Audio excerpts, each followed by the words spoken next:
नमस्कार दोस्तों, मैं प्रदीप मीमांसा एकेडमी में आपका पुनः हार्दिक स्वागत करता हूं। मीमांसा एक्सीलेंट एकेडमी की ओर से आज आपके लिए 50 प्रश्नों की सामान्य ज्ञान से संबंधित जो कि भूगोल सब्जेक्ट के पैटर्न से है। इसमें आपको महत्वपूर्ण 50 प्रश्न मिलेंगे और वो भी एक फास्ट वीडियो में। तो आपके सामने सबसे पहला प्रश्न, बहुत ही जल्दी, समय आपका ज़्यादा नहीं लेंगे। तो पहला प्रश्न आपके सामने, पहला प्रश्न है, निम्नलिखित में से कौन सी प्रक्रिया रासायनिक अपक्षय से संबंधित नहीं है? रासायनिक अपक्षय से संबंधित जो नहीं है वो हमारी अपदलन है। इसका राइट ऑप्शन हमारा ऑप्शन नंबर बी हो जाएगा। अपदलन जो क्या है, यह जल संयोजन से बनता है और ये जल संयोजन इस प्रकार का अपरदलन का संबंध रासायनिक अपक्षय से नहीं है। ठीक है, यही एक जल संयोजन की नियमावली या उस प्रक्रिया के द्वारा होता है इसका अपक्षय से। तो यह अपक्षय की रासायनिक प्रक्रिया नहीं है जो कि अपदलन है। चलिए नेक्स्ट प्रश्न आपके सामने, दूसरा प्रश्न है, अंतरराष्ट्रीय तिथि रेखा किसे कहते हैं? अंतरराष्ट्रीय तिथि रेखा, जैसे कि हमारे लैटिट्यूड और लॉन्गिट्यूड यानी अक्षांश और देशांतर जो रेखाएं होती हैं, उसमें क्या होता है कि जो देशांतर रेखा होती है 180 अंश, ठीक है, तो जो 180 अंश देशांतर रेखा होती है उसको हम अंतरराष्ट्रीय रेखा कहते हैं। जैसे ये हमारा मान लो पृथ्वी है और इस पे ये जो होता है और उत्तरी 180 अंश उत्तरी जो होता है उसी को हम अंतरराष्ट्रीय तिथि रेखा कहते हैं। तो इसका ऑप्शन नंबर हमारा डी इज राइट हो जाएगा। चलिए नेक्स्ट प्रश्न आपके सामने, सौर मंडल में किस ग्रह के सबसे अधिक उपग्रह हैं? वेरी इंपॉर्टेंट प्रश्न है। सौर मंडल में किस ग्रह के सबसे अधिक उपग्रह हैं? तो जैसा कि सभी लोग जानते हैं कि हमारे जो ग्रह हैं उन ग्रह में सबसे ज़्यादा उपग्रह शनि के हैं। ठीक है, तो इसका ऑप्शन नंबर बी है। ग्रह हमारे कितने हैं? 8 ग्रह हैं। ठीक है, जिसमें सबसे बड़ा ग्रह कौन सा है? सबसे बड़ा ग्रह हमारा बृहस्पति है। सूर्य के सबसे नज़दीक ग्रह हमारा कौन सा है? बुध है।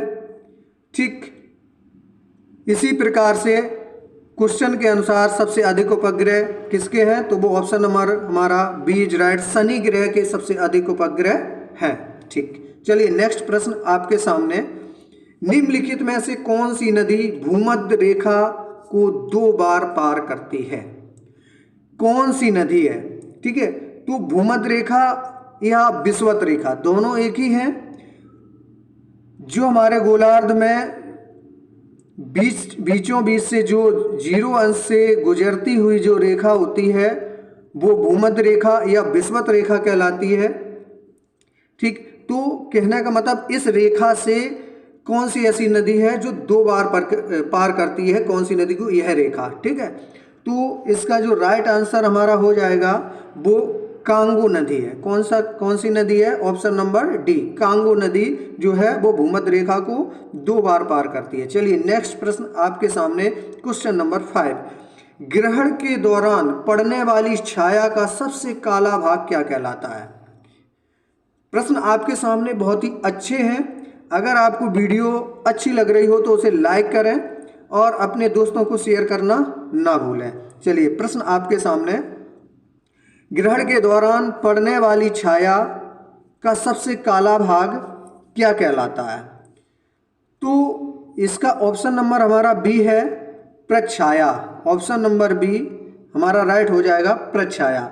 होता क्या है कि जो सूर्य ग्रहण होता है वो सदैव अमावस को पड़ता है और चंद्र ग्रहण जो होते हैं वो पूर्णिमा को पड़ता है।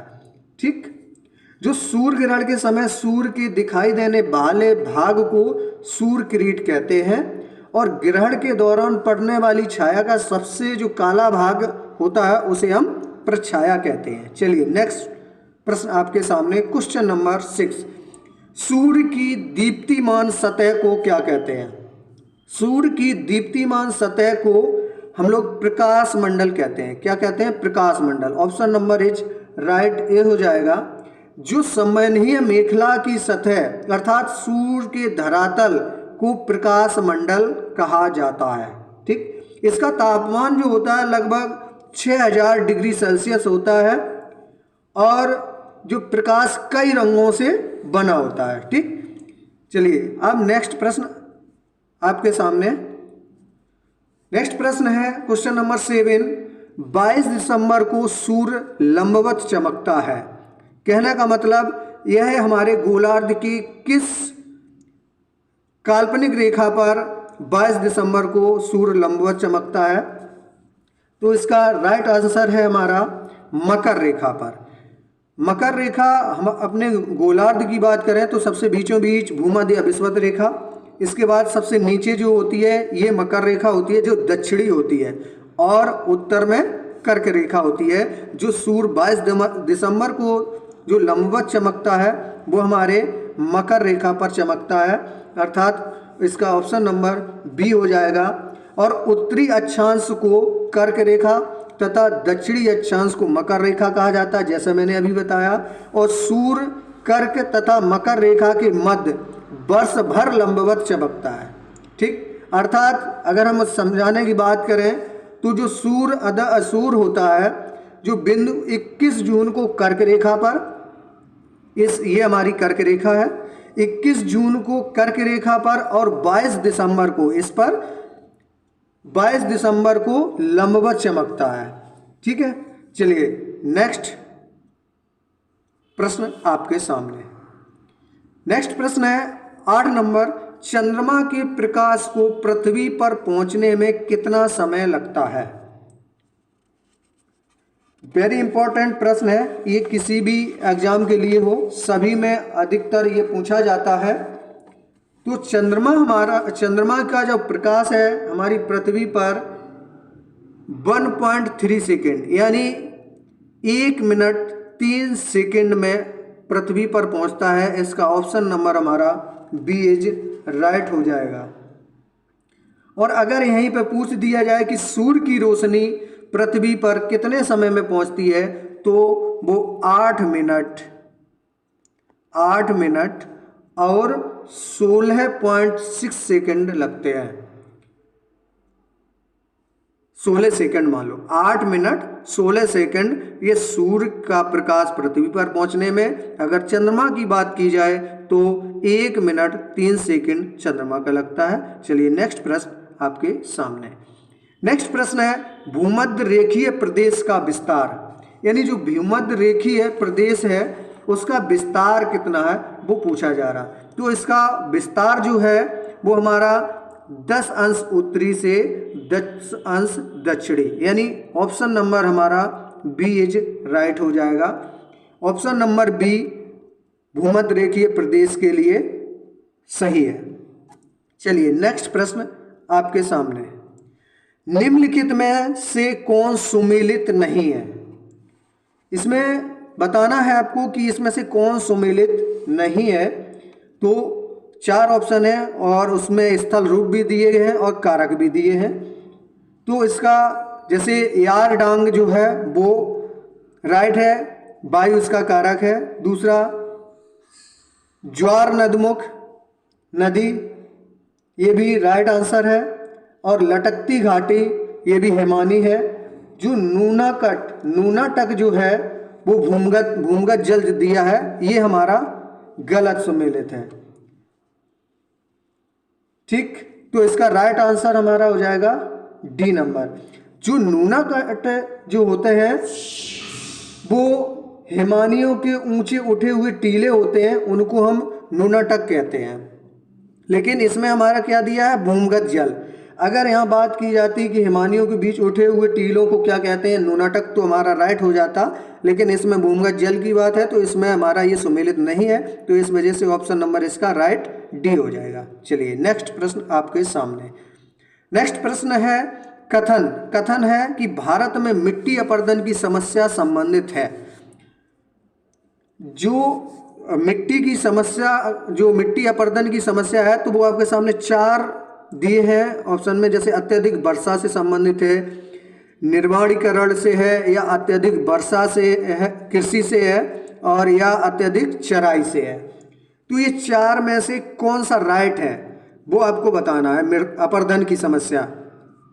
तो इसका राइट जो आंसर हमारा हो जाएगा वो ऑप्शन नंबर डी है, यानी सेकंड और फोर्थ सही है। सेकंड और फोर्थ का मतलब निर्माणीकरण और अत्यधिक चराई से है, ये मिट्टी अपरदन की समस्या बनी हुई है।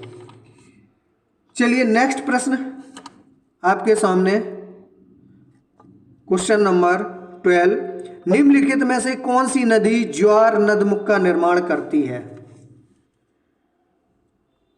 आपके सामने चार ऑप्शन है, जिसका हमारा राइट ऑप्शन है बी। ताप्ती जो नदी है यह मध्य प्रदेश के बैतूल जिले से मुल्लाई नगर के पास से 762 मीटर की ऊंचाई से निकलती है। कहां से निकलती है? मध्य प्रदेश से, एमपी से ये निकलती है ये नदी, और बैतूल जिले से निकलती है। कौन से? बैतूल जिले से,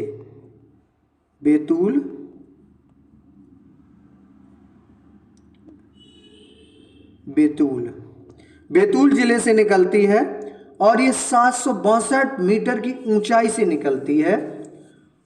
ठीक, और ताप्ती नदी की जो घाटी है वो सतपुड़ा के दक्षिण में, यह मध्य प्रदेश का जल लेकर 724 किलोमीटर बहने वाली सूरत के निकट खम्बात की खाड़ी में गिरती है। चलिए नेक्स्ट प्रश्न आपके सामने, क्वेश्चन नंबर 13, एंडीज पर्वत का उदाहरण है।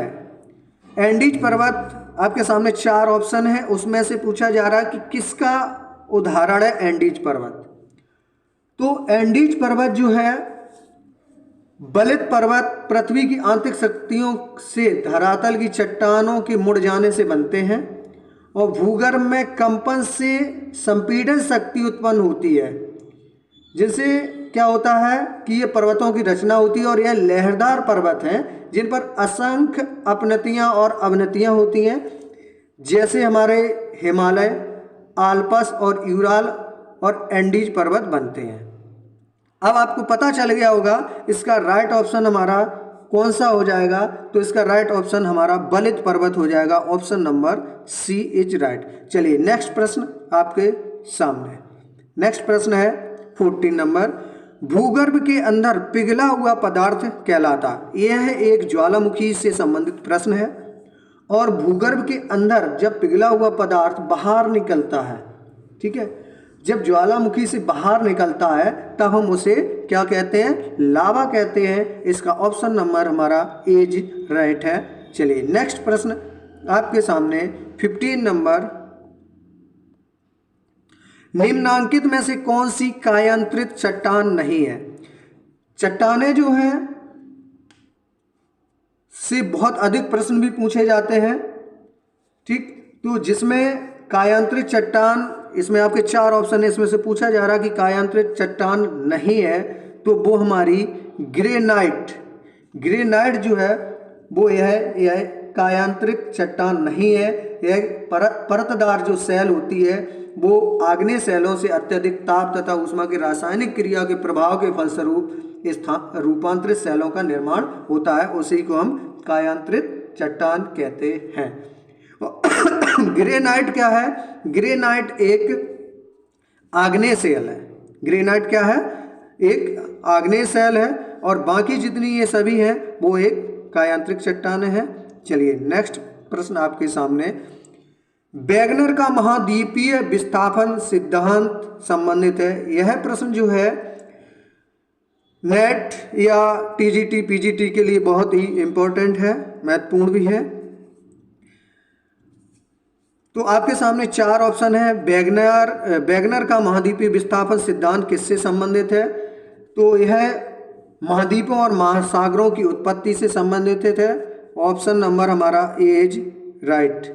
चलिए नेक्स्ट प्रश्न, भारतीय प्रायद्वीप की केंद्रीय उच्च भूमि से बनी हुई है, कौन सी बनी हुई? अपसादी और कायांतरित चट्टानें, यानी चार ऑप्शन है। तो इसमें राइट ऑप्शन हमारा आग्नेय और कायांतरित जो चट्टानें हैं वो प्रायद्वीपीय केंद्रीय उच्च भूमि से बनी है। Option number c is right. Next प्रश्न आपके सामने, निम्नलिखित में से किसे रिक्टर मापनी पर मापा जाता है, यानी रिक्टर मापनी से क्या मापा जाता है, प्रश्न हमारा ये है। तो इससे में क्या होता है कि जो भूकंप की तीव्रता होती है उसको हम रिक्टर मापनी से मापा जाता है, भूकंप की तीव्रता को।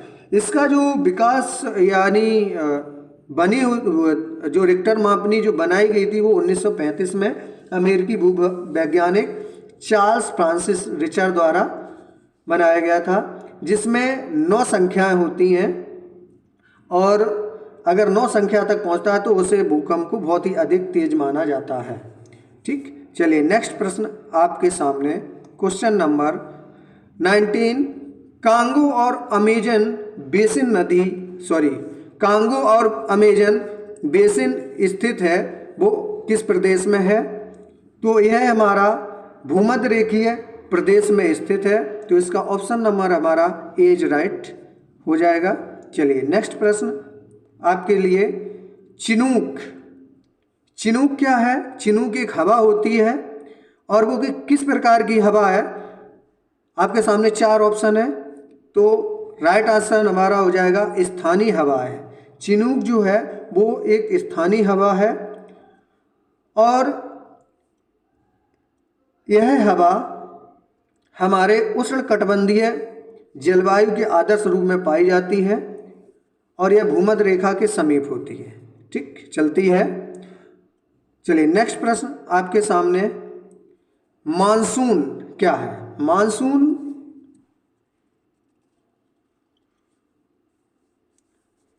क्या है? मानसून एक मौसमी हवाएं हैं या अस्थायी हवाएं, तो इसका ऑप्शन नंबर हमारा राइट है।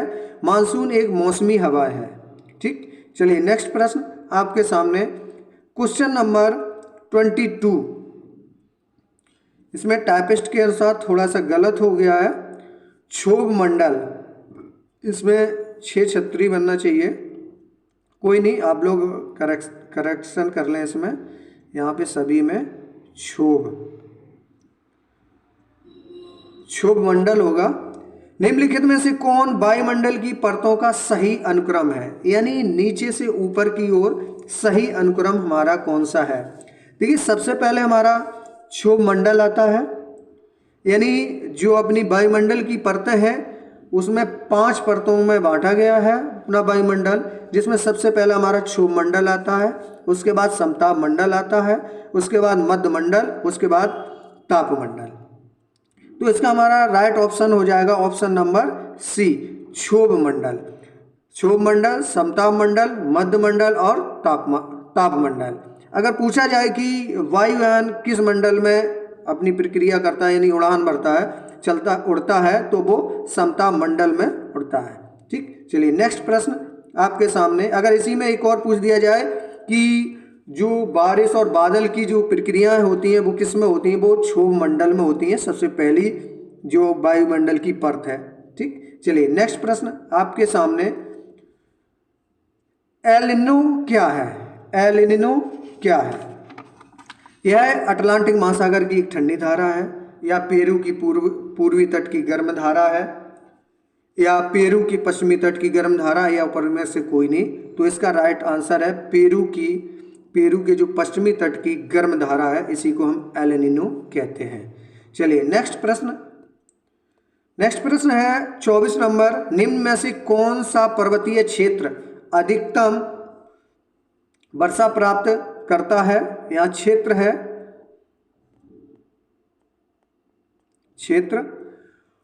निम्न में से कौन सा पर्वतीय क्षेत्र अधिकतम वर्षा प्राप्त करता है?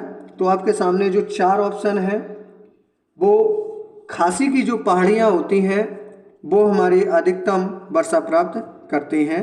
ठीक, अगर पूछ दिया जाए कि सबसे अधिकतम वर्षा वाला क्षेत्र कौन सा है, तो वो मेघालय के मौसिनराम गांव में होता है। ठीक है, ये सभी लोग जानते हैं। चलिए, इसमें अगर प्रश्न में पर्वतीय क्षेत्र पूछा जा रहा है तो खासी की पहाड़ियाँ हैं। चलिए नेक्स्ट प्रश्न आपके सामने, कौन सी नदी सबसे बड़ा डेल्टा बनाती है? वेरी इंपॉर्टेंट प्रश्न है।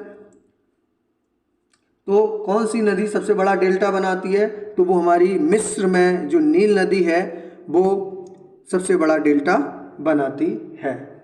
यह एक विश्व की सबसे लंबी नदी भी है जो मिस्र में पाई जाती है। इसी को हम सबसे लंबी नदी कहेंगे। विश्व की सबसे लंबी नदी नील होती है, नील कहलाती है। चलिए नेक्स्ट प्रश्न, निम्नलिखित में से कौन सा कारण जो है वो ज्वार भाटा से संबंधित है? ज्वार भाटा है, ज्वार मीन्स ऊपर उठना, भाटा मीन्स नीचे गिरना। तो यह क्या है कि एक सूर्य की गुरुत्वाकर्षण सूर्य और चंद्रमा की जो गुरुत्वाकर्षण शक्ति होती है उसके द्वारा हमारा ज्वार भाटा होता है। तो इसका ऑप्शन नंबर हमारा डी हो जाएगा राइट। ठीक, चलिए नेक्स्ट प्रश्न आपके सामने। अगर मैं इसके बारे में थोड़ा सा बताना चाहता हूँ कि ज्वार भाटा जो होता है वो एक ज्वारीय तरंगों के कारण है और जिसमें चंद्रमा और सूर्य की गुरुत्वाकर्षण शक्ति से होता है। ज्वार के 6 घंटे 13 मिनट बाद भाटा आता है। ठीक, और प्रत्येक स्थान पर 12 घंटे 26 मिनट बाद ज्वार आता है। चलिए नेक्स्ट प्रश्न आपके सामने, इनमें से कौन सी ठंडी धारा नहीं है? इनमें से कौन सी ठंडी धारा नहीं है? तो लेब्राडोर एक ठंडी धारा है, कनारी भी एक ठंडी धारा है, फॉकलैंड भी एक ठंडी धारा है। इसमें जो गल्फ स्ट्रीम है वो एक ठंडी धारा नहीं है। इसका ऑप्शन नंबर हमारा डी इज राइट हो जाएगा। गल्फ स्ट्रीम जो है वो एक गर्म धारा है जो उत्तरी अमेरिका के सागर से चलकर यूरोप के पश्चिमी किनारे पर बहने वाली है। चलिए नेक्स्ट प्रश्न है, सारगैसो सागर। सारगैसो सागर किस महासागर में स्थित है? तो सारगैसो जो सागर है वो हमारे अटलांटिक महासागर में स्थित है। इसका ऑप्शन नंबर ए हमारा राइट हो जाएगा। चलिए नेक्स्ट प्रश्न, पंपाज तथा स्टेपीज क्या है? पंपाज और स्टेपीज एक घास के मैदान है जो कि उष्णकटिबंधीय घास के मैदान कहलाते हैं। इसका ऑप्शन नंबर हमारा डी इज राइट हो जाएगा। ऑप्शन नंबर डी राइट हो जाएगा। जो जैसे उसमें सवाना अफ्रीका में है, पंपाज अर्जेंटीना में और लानोस जो है वेनेजुएला में पाए जाते हैं। यह उष्णकटिबंधीय के घास के मैदान भी कहे जाते हैं। ठीक, चलिए नेक्स्ट प्रश्न आपके सामने, दक्षिण अमेरिका के समशीतोष्ण घास के क्षेत्र क्या कहलाते हैं? प्रश्न ये पूरा नहीं लिखा है। दक्षिण अमेरिका के समशीतोष्ण घास के क्षेत्र क्या कहलाते हैं? तो इसका ऑप्शन हमारा राइट हो जाएगा, वो पंपाज कहलाते हैं। दक्षिण अमेरिका के घास के मैदान जो होते हैं, समशीतोष्ण घास के मैदान, उसे हम पंपाज कहते हैं। ठीक, चलिए नेक्स्ट प्रश्न आपके सामने,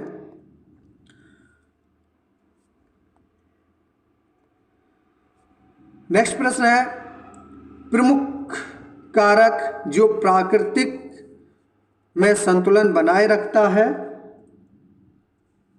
प्राकृतिक की जगह यहाँ प्रकृति होगा। प्रमुख कारक जो प्रकृति में संतुलन बनाए रखता है वो हमारी कौन सी क्रिया है?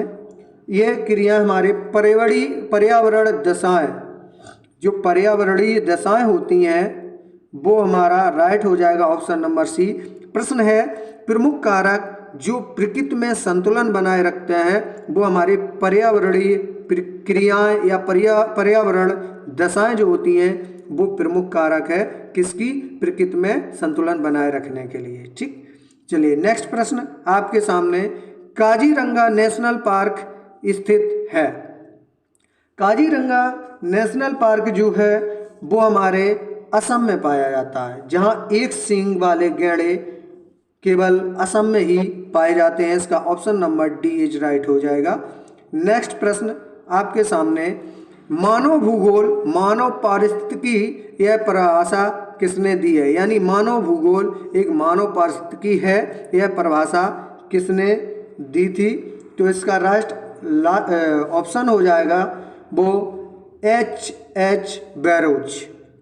इसका ऑप्शन नंबर एज राइट हो जाएगा। चलिए नेक्स्ट प्रश्न आपके सामने, बुशमैन जनजाति निवासी है, यानी बुशमैन जो है एक जनजाति है और वो कहाँ की निवासी है, प्रश्न हमारा ये है। तो बुशमैन जो है वो हमारे कालाहारी मरुस्थल में पाई जाती है, कालाहारी मरुस्थल। ऑप्शन नंबर हमारा राइट हो जाएगा, ऑप्शन नंबर ए। चलिए नेक्स्ट प्रश्न आपके सामने, निम्नांकित में से किस समूह से एक्समो संबंधित है? बहुत अच्छा प्रश्न है। एक्समो जो है वो मंगोलाइड से संबंधित है, तो इसका ऑप्शन नंबर हमारा बी इज राइट हो जाएगा। यह शरीर के लक्षण के आधार पर इनको बांटा जाता है। ठीक, चलिए नेक्स्ट प्रश्न आपके सामने, ऑप्शन नंबर प्रश्न है, निम्नलिखित में से किसे मानव भूगोल का जनक कहा जाता है? मानव भूगोल का जनक जो है वो रेडजेल है, इसका option number c is right. Next प्रश्न, निम्नलिखित में से कौन सा सुमेलित नहीं है? जिसमें आपके सामने 4 ऑप्शन है, रूस, बॉक्साइट, मैक्सिको चांदी, बोलिविया टेन, संयुक्त राज्य अमेरिका तांबा। तो जो रूस है ये हमारा सुमेलित नहीं है, क्योंकि रूस जो है कोयला और खनिज तेल और प्राकृतिक गैस के लिए प्रसिद्ध है, तो इसका राइट ऑप्शन हो जाएगा ए नंबर, ये हमारा सुमेलित नहीं है। ठीक, नेक्स्ट प्रश्न 38, निम्नलिखित में से किसी विश्व के कहवा बंदरगाह के नाम से जाना जाता है? बहुत ही इंपॉर्टेंट प्रश्न है। कहवा जो बंदरगाह के नाम से जाना जाता है वो जाना जाता है सांटोस। ऑप्शन नंबर हमारा बी इज राइट हो जाएगा। चलिए नेक्स्ट 39 में, कृषि के अत्यधिक विशेषीकृत रूप का संबंध किससे है जिसमें कहवा, चाय और रबड़ जैसी फसलें उगाई जाती हैं? तो इसका जो संबंध है बागाती कृषि से है।